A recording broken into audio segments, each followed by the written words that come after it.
Bradley, last time I saw you, we were in Dallas. We were. We were in Dallas. Right. And you were part of another group, sort of. You were part of a bigger show. We have a room for maybe 150 people here, but how many people were there for that? Oh, gosh. 10,000, 15,000? 20, I think it was 20,000 seat arena. Yeah. And you were there with Eric Clapton. Eric Clapton. Which was crazy. Yeah. It was so neat. Incredible. I flew down there just to be there and watch you and be beside you as you got this opportunity. You want to tell a little bit about this story? Not everybody's heard this story, how it came to be. It's just one of the craziest things and one of the biggest blessings. Eric had heard some of my music.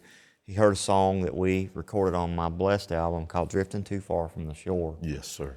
It's a great, great song. But he'd heard that on YouTube. Vince Gill and I sang that together on that album, and he just, for whatever reason, just loved that song and loved my voice, and he took it upon himself to reach out to me and invite me to come sing at his Crossroads Guitar Festival last year. That's awesome. A guy who doesn't even play guitar, can't even play guitar, a singer coming to Dallas, Texas, in the middle of all these rock stars, people like Joe Walsh and John Mayer, Sheryl Crow, just these incredible musicians and singers. And I got to actually sing with Vince Gill and Vince's band. They backed me up. And just the coolest thing is that we have maintained a friendship and have maintained and kept in contact, and may actually get to work on some other projects together. Eric's expressed some interest on working on some other projects. And it just is proof again that God can do anything, and God can bring anybody, two people from two totally different worlds together. It's just amazing. It's amazing. We were talking just a minute ago on a little commercial break, kidding, could we borrow some money from you because you're the only one that has a real job. And you work at a power plant in Alabama. I do. And you have for years and years.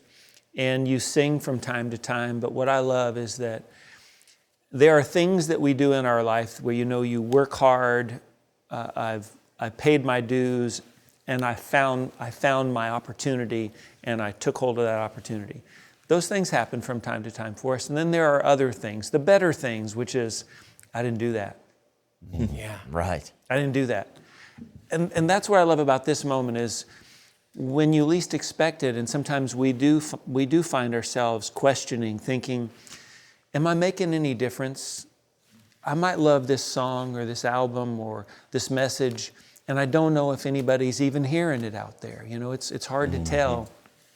And when you get a call like that, you realize that one of the most famous rock stars in the world is listening to YouTube. He's on YouTube listening to gospel songs, and he's listening to you sing a song you guys made together. Yeah. And then he picks up the phone and calls you and invites you to be part of his big event. I just think it's the power of the internet, but it's really more, it's the power of the lighthouse. I mean, it really is. You've got a light that was shining, and somehow it made its way all the way across the sea to him, and you were part of that.